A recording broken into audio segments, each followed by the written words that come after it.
how can you enable news and programs notifications on your Airbnb app. So all you have to do, so you just go down, click here on profile down here. So when you click here on profile, it's going to take you to your profile here. Then all you have to do, so you just go down here, then you click here on notifications, click on it. So then it's going to take you to this list here. Click here on offers and updates.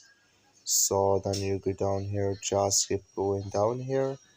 So then you keep going, then you come here to Airbnb updates, come here to news and programs, click here on edit. So when you click on update, it's going to show for you a list like this, and here you enable it for email here, and here you enable it for app. So then it's going to enable with you here news and programs notifications. That's all you have to do. Thank you for watching. Don't forget to support us by liking, subscribe.